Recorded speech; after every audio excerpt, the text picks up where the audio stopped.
azul y oro, alba y celeste, rojo pasión, materia gris, río negro, 7 colores, verde esperanza, bahía blanca, tierra colorada.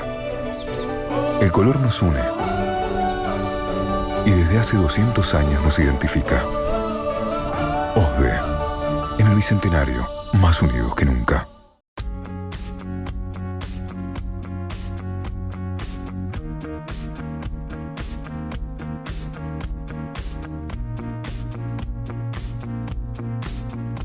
Estamos en el punto más meridional de la República Argentina, donde culmina el mapa, el mágico fin del mundo.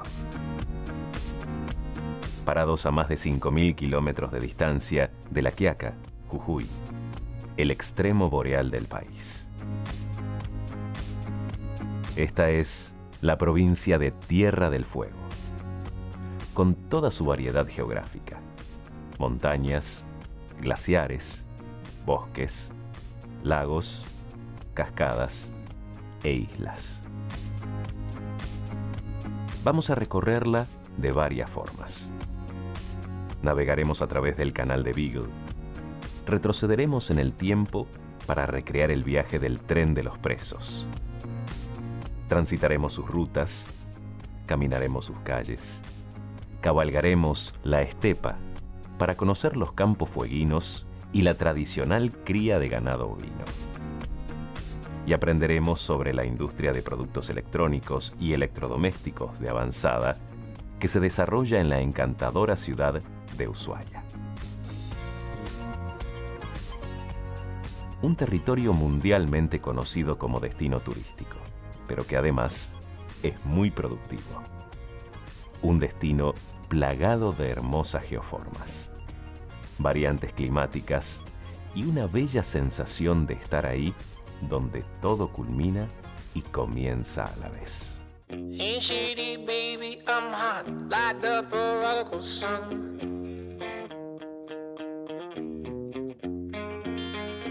Big up Bartolini, meeny, money, mo, and flower, you're the chosen one. Well, your left hand's free and your right's in grip. With another left hand, watches right and slip. Swartz is gone.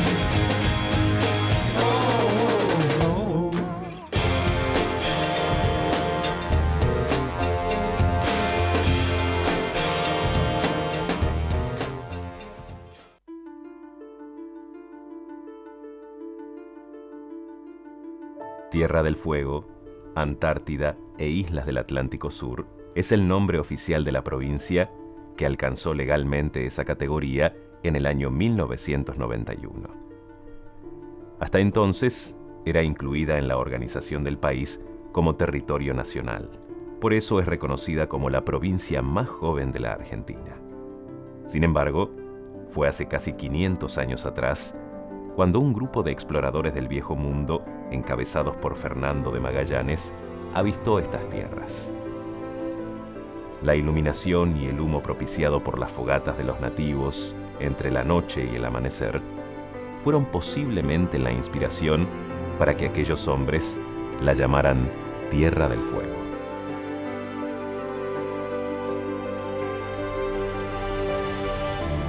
Consolidada institucional, económica, social y culturalmente hace décadas, su distribución geopolítica se conforma con 3 localidades. La ciudad de Río Grande es la más poblada de la provincia, con alrededor de 80.000 habitantes. En ella se produce una importante parte del gas que se utiliza en todo el país. Se desarrolla fuertemente la actividad ganadera ovina con todos sus derivados y se ha expandido notablemente la actividad vinculada a los productos industriales de electrónica.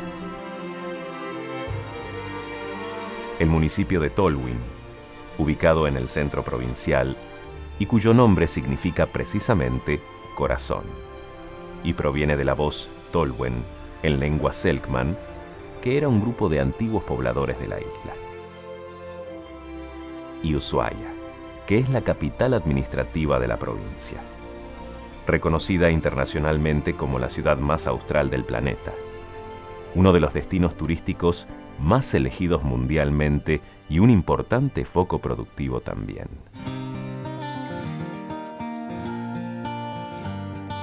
Nuestro primer destino es entonces Río Grande. Considerada como la capital económica provincial, cuenta con un importante número de industrias, empresas y fábricas, tanto nacionales como internacionales, arraigadas en su jurisdicción. Desde la década del 50, cobró gran importancia también la explotación de hidrocarburos en la región, principalmente los vinculados al gas y el petróleo, generando un crecimiento en la economía local y en la demanda de mano de obra. En los 70, a través de un decreto de promoción industrial, también se incentivaría el arraigo de industrias fabriles, con el consecuente poblamiento de la región con argentinos provenientes de otras latitudes. De la misma forma que la economía se diversificó, las actividades dedicadas a brindar servicios también se expandieron y consolidaron, acompañando el crecimiento general de la sociedad fueguina, con la característica especial de conocer muy bien a las personas que la componen. La particularidad que tiene la provincia de Tierra del Fuego es que es un lugar donde está habitada por mucha gente que viene del continente, como llamamos acá, o del norte. Para los que vivimos acá, todos los argentinos son del norte, no importa si están en Santa Cruz o en Jujuy. Esa es la particularidad, que es una ciudad cosmopolita porque viene de todos lados. Y obviamente también visitada por muchos turistas internacionales, sobre todo en Ushuaia. Por lo cual yo diría que la particularidad de aquí, de la persona que vive en el sur, la hace como una mezcla de un montón de culturas. Hay una creencia del fueguino, tal vez, que una persona fría o parca, para los que vivimos acá, yo creo que hace a este conglomerado que te digo. Corriéndonos hacia las zonas de campo abierto, el territorio se presenta de estepas con gramíneas, en las que históricamente prosperó el ganado ovino, con menor influencia del vacuno y el equino. Sin embargo, con ciertos altibajos propios de la economía en general, la cría de ovejas y corderos ha sabido formar parte importante del engranaje económico de la región. La estancia María Betti es un testimonio vivo de lo que dicha producción significa para la provincia. Ubicada a 15 kilómetros de distancia de la ciudad de Río Grande, hacia el oeste, nació hace más de 100 años de la mano de don José Menéndez. Se comprenden aquí alrededor de 60.000 hectáreas con capacidad para 42.000 ovinos, más de 1.000 vacunos y más de 300 yeguarizos.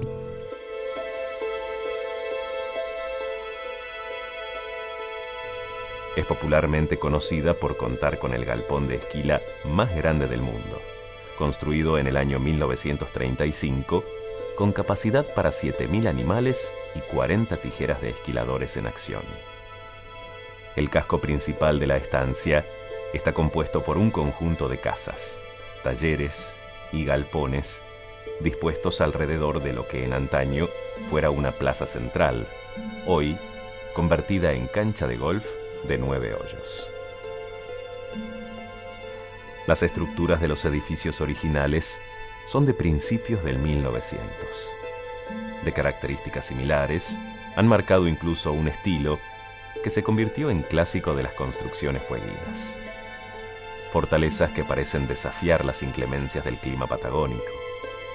Paredes de chapa pintadas de diferentes colores, marcos de madera y vistosos letreros. En cuanto a la producción, cada año, alrededor de 40.000 animales generan 200.000 kilos de lana de gran calidad y blancura. La raza que crían es la Corriedale, de doble propósito. Es decir, que tanto su carne como su lana son aptas para el mercado. La lana se clasifica por su finura y categoría, según los parámetros de calidad más exigentes.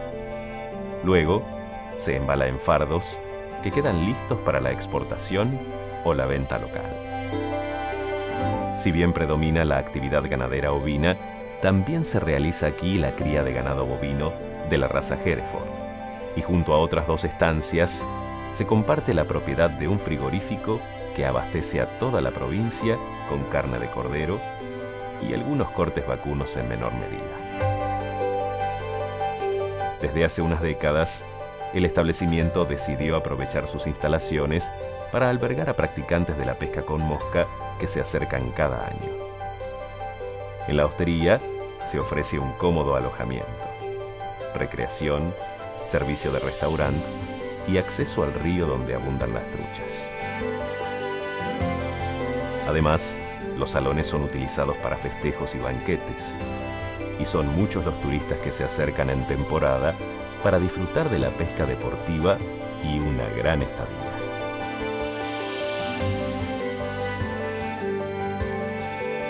Dado su gran pasado, su aporte socioeconómico a la isla y la actualidad activa de la estancia, los edificios que componen el complejo fueron declarados Bien de Interés Histórico Nacional.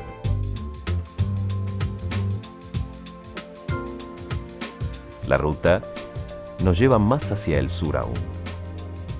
Comenzamos a bajar embelesados por la geografía y el entorno natural patagónico, tan hermoso como cambiante según la época del año. Atravesamos la localidad de Tolwyn, pero esta vez, aunque es atrapante, no nos detenemos en ella y continuamos absorbidos por el camino que nos conduce. Ubicado en el centro-sur de la provincia, extendido de oeste a este, el lago Fagnano se nos presenta con toda su inmensidad. Es que sus aguas puras abarcan nada más ni nada menos que 590 kilómetros cuadrados, encontrándose el 93% en el sector argentino y el resto en Chile, donde se localiza su desembocadura.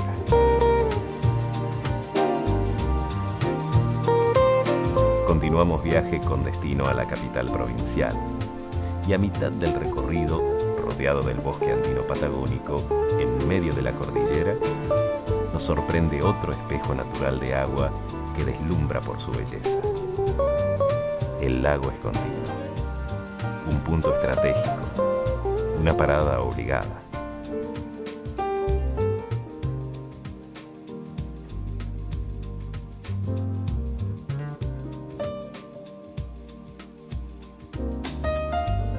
Estamos en Ushuaia, capital de la provincia de Tierra del Fuego. Es la única ciudad argentina que se encuentra en el lado occidental de la cordillera de los Andes. Mundialmente conocida como la ciudad más austral del mundo, el lema de cabecera de sus habitantes es Ushuaia, fin del mundo, principio de todo.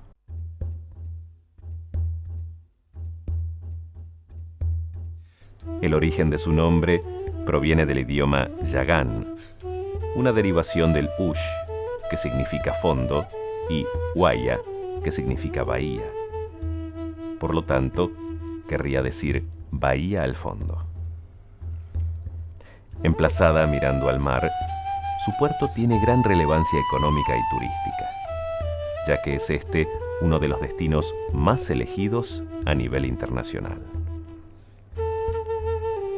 El agua, las montañas y el clima influyen en la vida cotidiana y también se denota en la arquitectura urbana. Y si nosotros mismos nos detenemos a contemplar el contexto, el agua pareciera envolver el centro.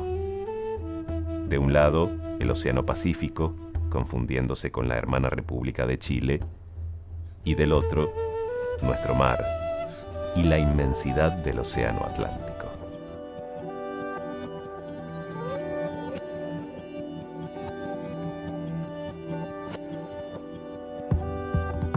Con poco más de 60.000 habitantes, es un territorio joven en el cual Hubo que aplicar, décadas atrás, políticas de Estado para poblarlo, tales como fueron las leyes de promoción industrial. Cuenta actualmente con gran actividad comercial, paseos recreativos, espacios gastronómicos y diversos servicios a la altura de una ciudad cosmopolita. Además, en cuanto a la sociedad local se refiere, un estudio del CONICET, publicado en 2014, la ubica en el tercer lugar de un ranking de las ciudades con mejor calidad de vida del país. A toda esta actividad que se desarrolla en la provincia, nosotros apoyamos toda esa actividad económica como un área de servicio que somos. Como en todo el país, estamos en toda la provincia. Hace casi ya 40 años que estamos aquí en la isla de Tierra del Fuego, con nuestra área central en Río Grande y nuestro centro de atención personalizada en Ushuaia, y brindando servicios de excelencia como tratamos de brindar siempre, ¿no? Recientemente hemos inaugurado en la ciudad de Ushuaia un edificio sustentable con certificación LEED, el primer edificio de la provincia certificado y el primero en la Patagonia con el grado de certificación de plata, así que estamos contentos por ese logro. Desarrollar un edificio bajo las normas LEED es uno de los tantos compromisos que OSDE asume en cada una de las sociedades donde se radica. Recordemos que el término LED deriva del inglés, cuya traducción es Liderazgo en Energía y Diseño Ambiental. Se trata de edificios pensados íntegramente bajo parámetros de eficiencia energética, eficiencia en el consumo de agua y mejoras en la calidad ambiental que se deben cumplir en todas las etapas de la construcción y en el futuro uso. La elección de materiales no contaminantes, la orientación del edificio, el manejo de los residuos, circuitos de iluminación sectorizados y sanitarios provistos de artefactos que reducen el consumo de agua potable son algunos de los aspectos que se tienen en cuenta. Se trata de construcciones arquitectónicas de uso común que respetan el entorno natural y, al igual que otras acciones, mejoran la vida diaria de las personas. La responsabilidad social empresaria básicamente está en lo que hacemos todos los días cada uno de nosotros que formamos parte de OSDE, de Binaria o de Intertourist. En nuestro día a día demostramos ser responsables socialmente, por ejemplo, construyendo edificios con normas LEED.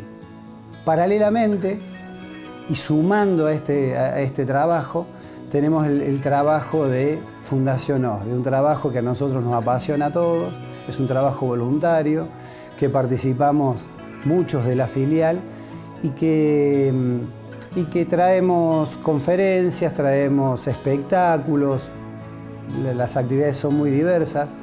Vivimos en un lugar donde es muy difícil generar y hacer algo, por lo cual el aporte que puede hacer OSDE desde Fundación para generar una charla, para generar un espectáculo artístico, para lo que fuera, es muy importante porque la logística hace que sea todo muy costoso y bueno, para nosotros es un placer poder estar trabajando desde ese aspecto. Entre los datos de relevancia histórica que hacen a la ciudad, a inicios del siglo XX se construyó en las afueras del casco un presidio que funcionó entre 1902 y 1947, cuando bajo instancias del presidente Juan Domingo Perón se decidió su clausura. Entre las particularidades de aquel popular presidio se cuenta la línea del ferrocarril que conducía a los presos a los campos de trabajo situados en lo que actualmente es el Parque Nacional Tierra del Fuego, lugar que había quedado afectado para instalar la colonia penal. En la actualidad, dicha línea férrea se encuentra reactivada con fines principalmente turísticos. Se trata del tren del fin del mundo, un paseo en el tiempo que, a pesar de su pasado denso, cuenta con toda la magia de la geografía fueguina a través de un transporte que no parece real.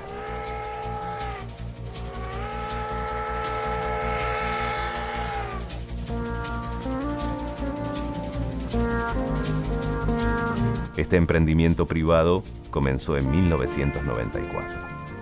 Tiene la finalidad de recrear un tramo del recorrido del Tren de los Presos, según las condiciones de la década de 1910. El ferrocarril original fue construido por los penados de la cárcel de reincidentes y llegaba hasta la zona boscosa, al oeste de la ciudad, con el objeto de conseguir leña para la calefacción y madera para la construcción. El camino era de unos 25 kilómetros, y los vagones de entonces eran simples plataformas descubiertas que rodaban por la vía.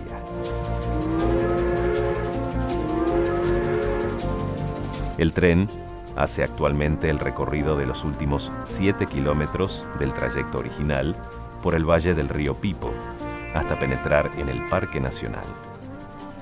Los vagones son cubiertos, más confortables, arrastrados por pequeñas locomotoras construidas a semejanza de aquellas legendarias máquinas.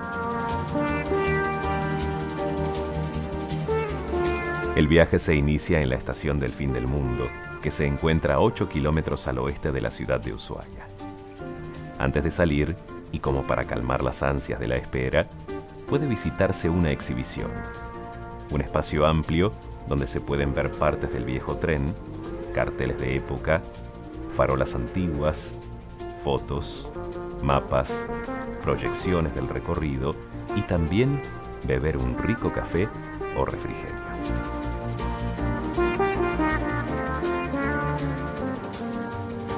Ahora sí, comandados por la locomotora a vapor Camila, una de las 3 encargadas de pilotear los viajes, acompañados por una llovizna por momentos intensa, nos disponemos entonces a realizar este famoso recorrido.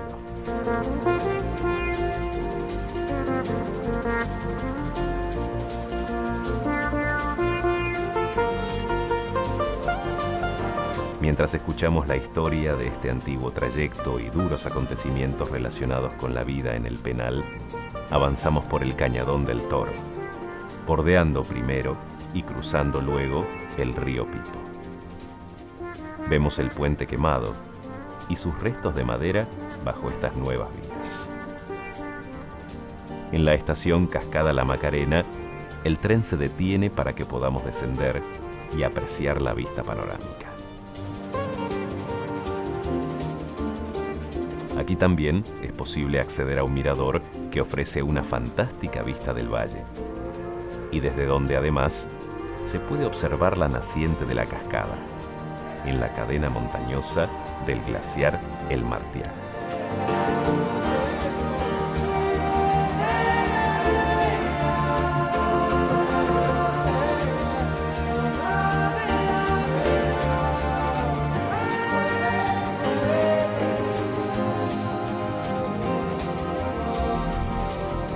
Reiniciada la marcha, a escasos metros se ingresa en el área del bosque subantártico, uno de los pocos que existen en el mundo.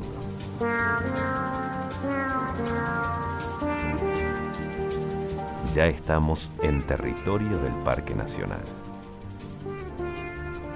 Bordeando el río Pipo, en su cauce zigzagueante, el llamado cementerio de árboles evidencia la exterminación de especies valiosas en tiempos, claro, donde la leña resultaba imprescindible.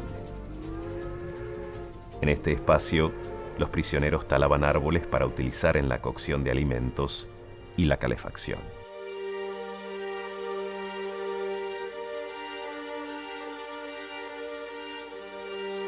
Actualmente la zona funciona como una gran turbera, un tipo de humedal con acumulación de materia orgánica lacustre y glaciar. Su importancia reside en la capacidad de retener carbono, por lo cual contribuye a la mitigación del cambio climático y beneficia a la ciudad porque le asegura agua potable en las temporadas secas, regula el escurrimiento de las aguas de montaña y amortigua las crecidas de los ríos. Durante todo el trayecto, la vegetación abundante, al igual que la lluvia, nos acompañaron. Y llegamos a la estación del parque.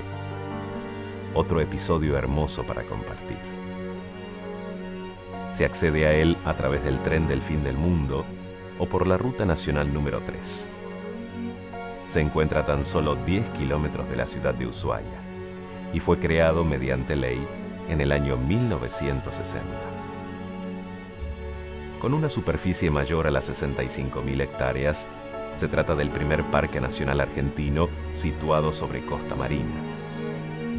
En toda su extensión, abarca el extremo austral de la cordillera de los Andes, el lago Fañano y el bosque subantártico, hasta alcanzar la costa del Canal de Beagle. Sin embargo, solo 2.000 hectáreas están abiertas al público en el sector costero. Obviamente, el principal objetivo es preservar intacta la vegetación autóctona.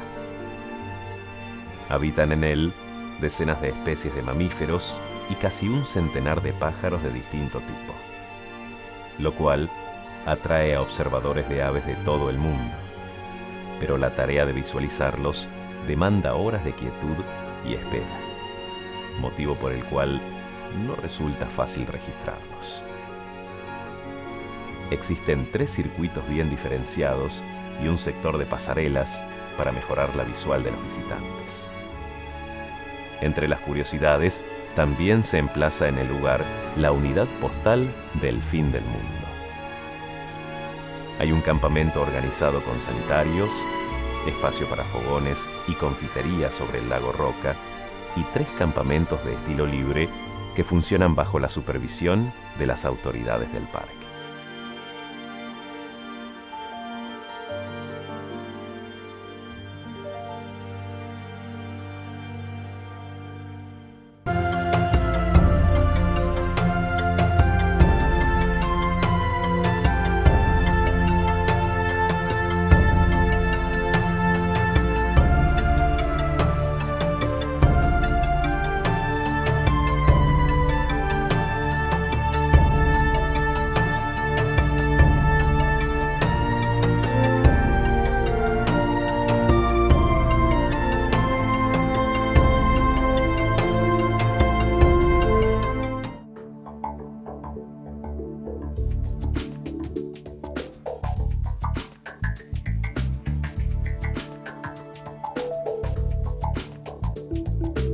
Continuamos recorriendo el Parque Nacional Tierra del Fuego.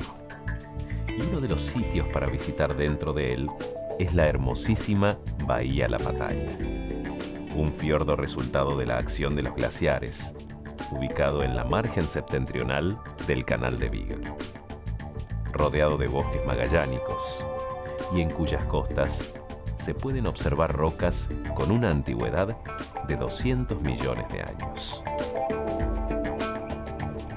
Etimológicamente, el término La Pataya proviene del idioma yagán y significa bahía del bosque o bahía de la madera. Cazadores, mariscadores y recolectores de la etnia yámanas ocuparon sus costas. Datos extraídos de material arqueológico determinaron que la isla de Tierra del Fuego, y esta zona en particular, estuvo habitada hace 10.000 años atrás por diversos grupos de amerindios. Donde actualmente se emplaza la ciudad de Ushuaia, así como el resto del sector argentino del Canal de Beagle, existían asentamientos de nativos adaptados a la vida del litoral marítimo. Formaban parte de un grupo mayor conocido como canoeros magallánicos, que aquí se autodenominaban yámanas o yaganes. Acorde al medio, se alimentaban de carne de lobos marinos, peces, moluscos, crustáceos y aves. Pasaban sus días mayormente embarcados y cuando bajaban a tierra construían chozas para el descanso de sus familias. El norte de la isla, por el contrario, fue habitado por cazadores-recolectores pedestres que se alimentaban mayormente de carne de guanaco y pequeños roedores. Estos eran los Selknam. En la bahía La Pattaya se puede acceder al centro de visitantes Alakush, donde una sala interpretativa da cuenta de los pobladores originarios de la región, los Yámanas, su modo de vida y vestimentas, entre otros datos históricos.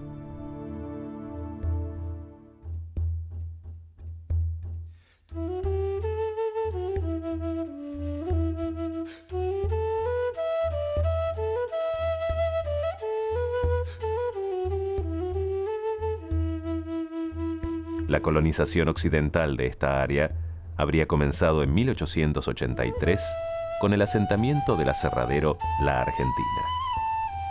Según cuentan, el traslado de los troncos hacia Ushuaia se hacía mediante jangadas, empleando el río La Pattaya como medio natural de transporte.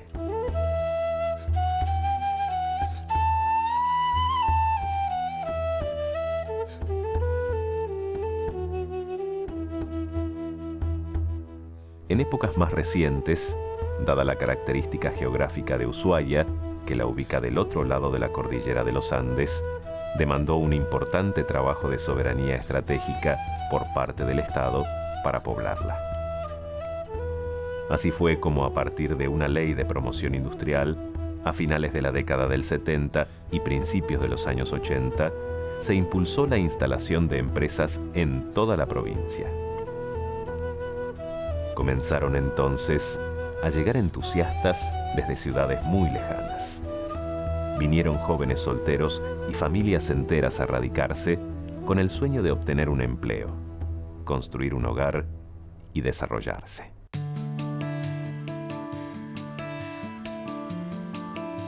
Inicialmente, la principal fuente de trabajo eran industrias dedicadas al ensamblado de artículos electrónicos. Pero en los últimos años se reimpulsó la Ley de Promoción Industrial con el nuevo objetivo de lograr la radicación de firmas nacionales e internacionales que se encarguen también de la construcción y el desarrollo de diversos productos. Así se logró que casi el 100% de los aires acondicionados que actualmente se compran en la Argentina sean fabricados en Tierra del Fuego. Lo mismo ocurre con una importantísima cantidad de televisores y teléfonos celulares, entre otros diversos artículos. El grupo New Sun es líder en nuestro país en la fabricación y distribución de productos electrónicos y artículos para el hogar. Su origen se remonta al año 1991, cuando surge de la fusión entre una compañía local y una japonesa. O sea que ya llevan 25 años de trabajo ininterrumpido radicados aquí, en Ushuaia. Cuentan con 8 plantas industriales y abarcan el mercado de televisores en todas sus versiones: LCD, LED, Smart, 3D, 2K y 4K, entre otros. Aires acondicionados, celulares, tablets, notebooks, netbooks, microondas, entre otra serie de diversos electrodomésticos.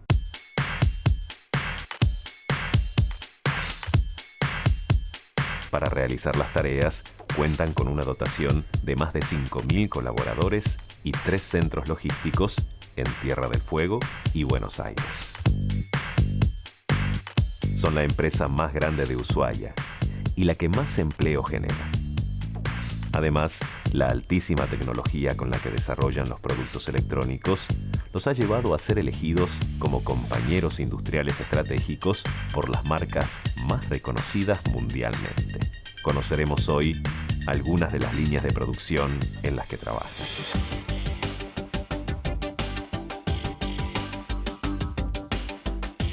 El proceso de realización de un aire acondicionado se inicia en el sector metalmecánico, doblando y biselando caños de cobre de determinado espesor.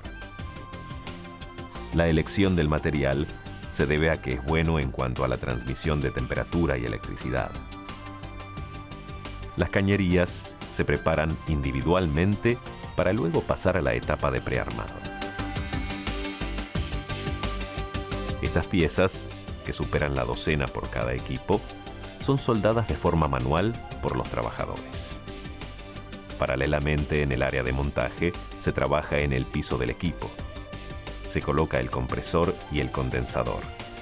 A este último, se le sueltan las cañerías que vimos anteriormente y se le añaden otras piezas como la bomba de vacío de frío y calor, ventiladores de radiadores, termostato, mangueras y circuitos electrónicos, entre otras cosas. Luego se completa la parte externa, que es la que más piezas mecánicas lleva, a diferencia de la parte interna, que se compone de muchas partes electrónicas. Una vez finalizado el armado, se los expone a una prueba de funcionamiento. El primer paso consta en realizar un vacío a toda la cañería. Esto sirve para determinar si hay alguna fuga en el circuito. Si el equipo no pasa esta prueba, se le realiza una revisión detallada hasta determinar el problema para poder corregirlo. Luego, con el llamado vacío perfecto, se le añade el refrigerante y se lo prueba electrónica y mecánicamente. La parte interna, con sus cañerías, radiador y todo el circuito eléctrico que previamente fue armado desde una placa madre, también es chequeada. Se embalan y son depositados en estantes gigantes, dejándolos listos para ser transportados a todo el país. Entre mayo y junio comienza la temporada alta de producción de estos equipos para entregarse en diciembre, y la capacidad mensual de generación es de 90.000 equipos. Entre las cosas más importantes que fabrican se encuentran las placas electrónicas para los distintos productos que realizan, desde una licuadora hasta un Smart TV. Estas piezas conforman el corazón de cada equipo. La cantidad de placas varía según el producto.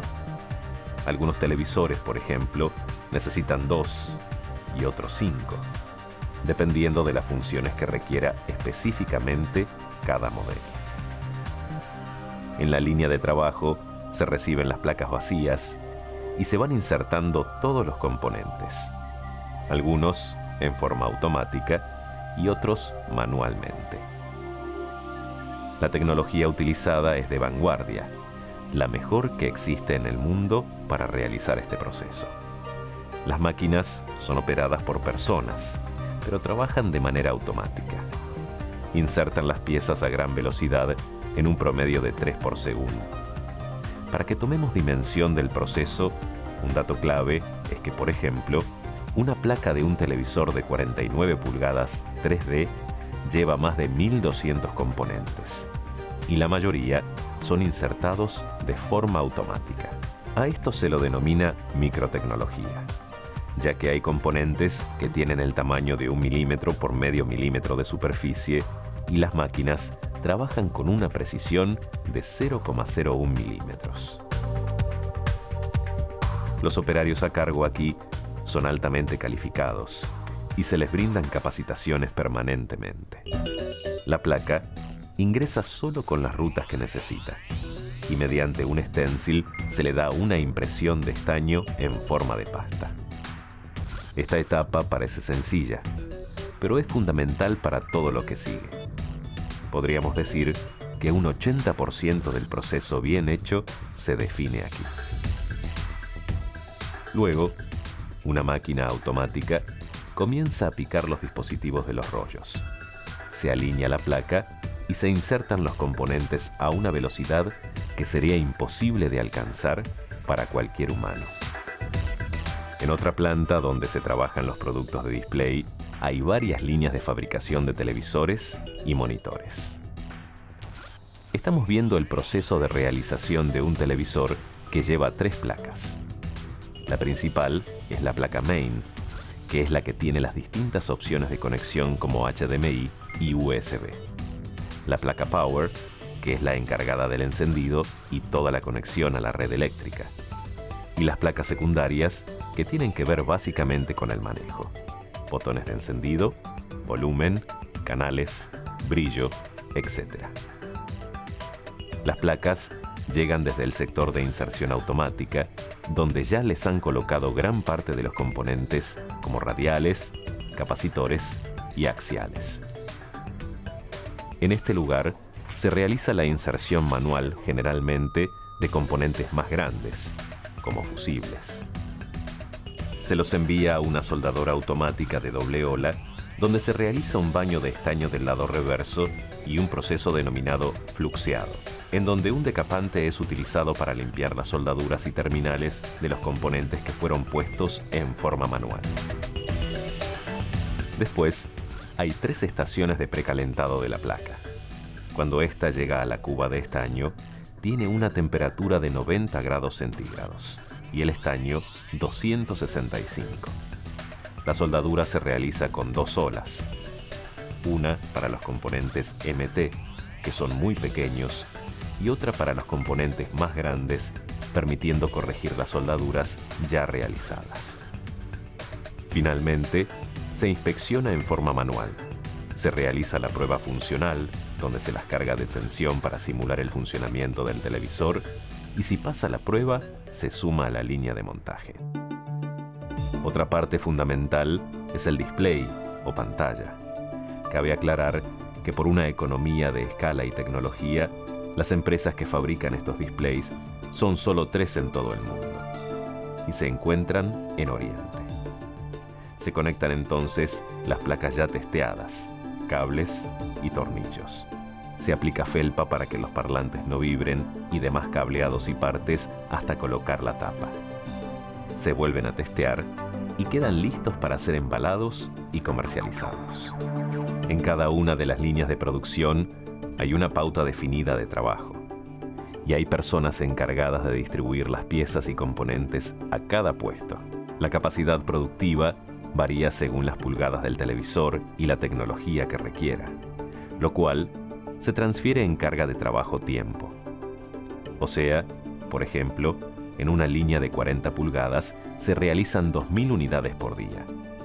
En promedio, sale un televisor terminado cada 7 segundos como mínimo y cada 15 segundos como máximo. Se trata realmente de un grupo industrial que ha crecido sostenidamente, con el aporte de muchísimas personas, con una gran proyección dentro y fuera del país, y con el foco puesto en generar productos electrónicos de primera línea.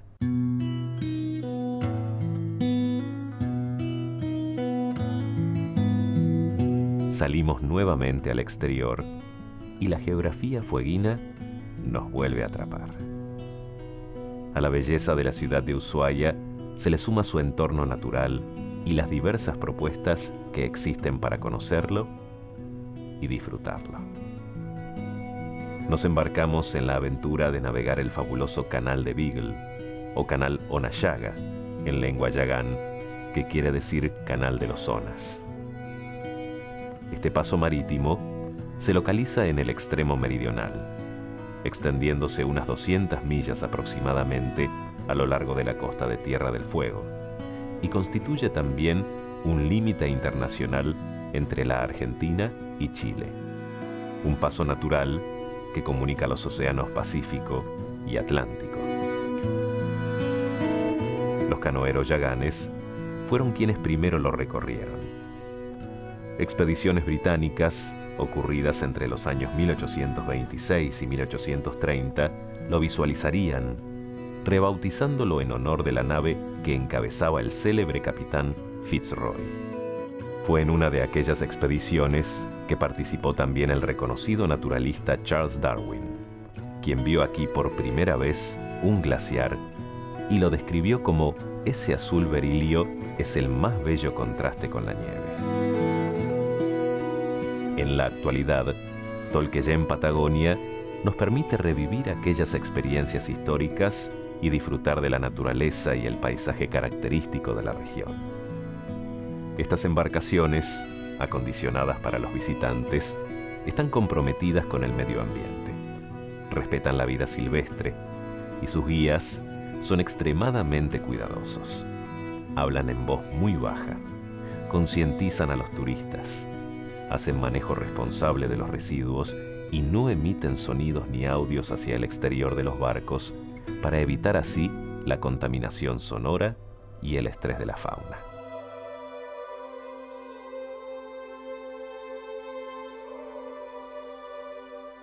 Durante la navegación, se pueden observar pequeñas islas habitadas por diferentes colonias de lobos marinos y aves.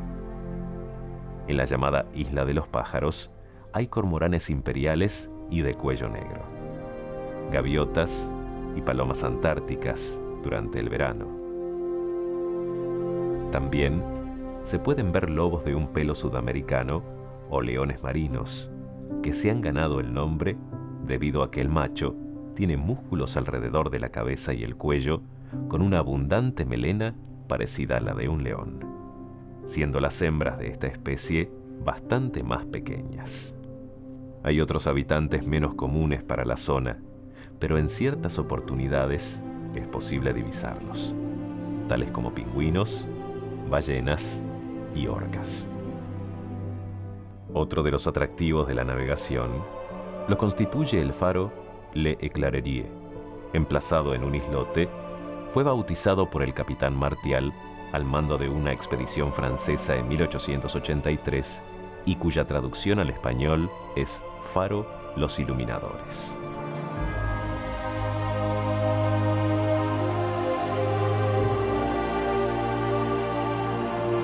Esbelto y mágico, actualmente funciona de forma automática, alimentado por paneles solares, controlado a distancia y cerrado al público. La mayoría de las personas lo confunden o nombran erróneamente como el faro del fin del mundo, en relación a la novela homónima escrita por Julio Verne. Sin embargo, aquella famosa obra literaria estuvo inspirada en el faro San Juan de Salvamento de la Isla de los Estados, cuya réplica puede observarse hoy en funcionamiento y visitarse en las inmediaciones del Museo Marítimo.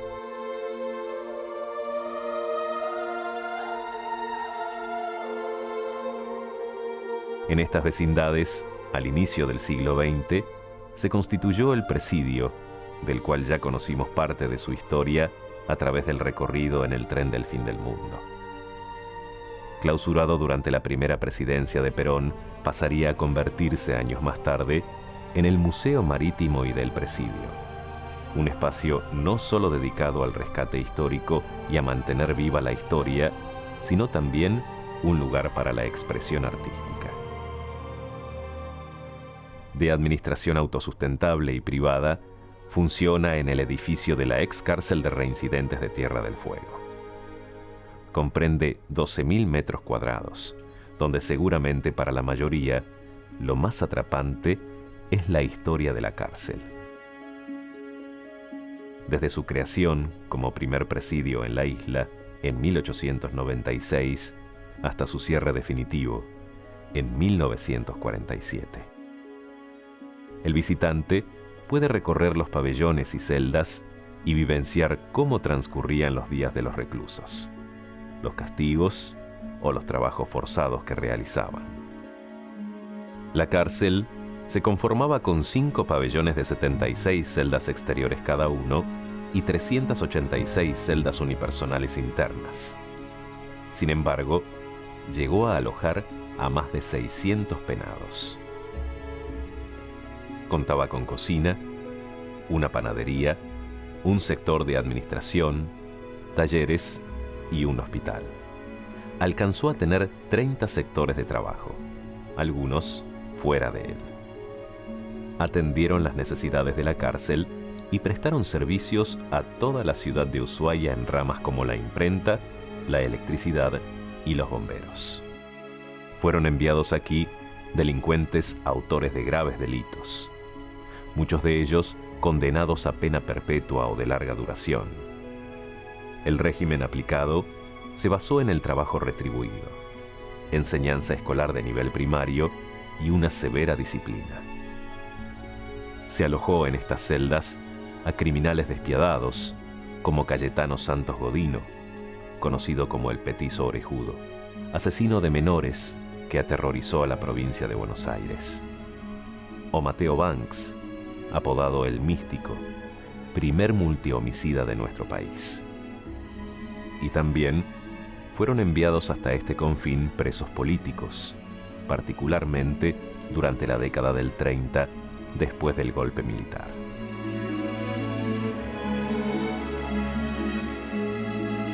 En lo que respecta al espacio del Museo Marítimo, se exhiben colecciones que ilustran la historia marítima de la región, desde el descubrimiento de Magallanes, la vida y costumbres del pueblo yámana, hasta las leyendas de los buscadores de oro, los foqueros y la vida en las estancias patagónicas. Así como también puede observarse material relacionado a las aves y mamíferos típicos de la región. Además, hay maquetas de barcos con sus correspondientes historias y el desarrollo naval durante los últimos siglos. Todo realizado en escala por el modelista Mirón Gonik. Otro de los espacios lo constituye el Museo de Arte Marino Ushuaia, MAMU, el primero de la provincia. Se exponen en él obras de artistas de 1880, como Larravide o De Martino, y otros más contemporáneos como Berni, Soldi, Quinquela Martín, Sibori y muchos más. El hilo conductor que los vincula es el agua y el abordaje de distintos temas relacionados, como el puerto, la pesca, las embarcaciones y sus protagonistas. Se destaca entre las salas también la sección de orfebrería marina. Llegan hasta aquí alrededor de 3.000 escolares por año con entrada gratuita. Y un número importante de turistas, la mitad extranjeros, que colaboran con el pago de una entrada. Todo el edificio fue declarado Monumento Histórico Nacional en 1997, dado su valor histórico y su recuperación al servicio de la sociedad.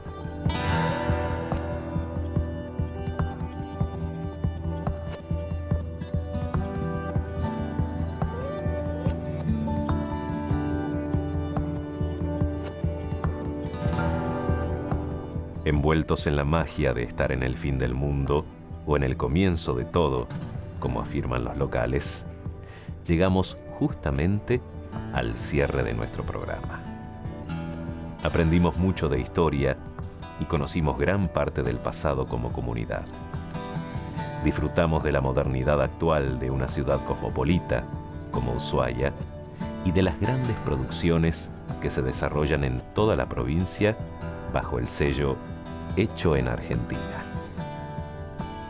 Y nos vamos, cautivados por la geografía fueguina, la fuerza de su naturaleza y el encanto del agua que todo lo rodea. Seguro vos encuentras quien te quiera de verdad, pero no me olvides. Yo voy a estar pensando en volver, en regresar. Nena, no me olvides. Si cada despedida es una roca sobre el mar, nena, no me olvides. Yo vivo en la distancia, te lo pido por piedad. Nena, no me olvides.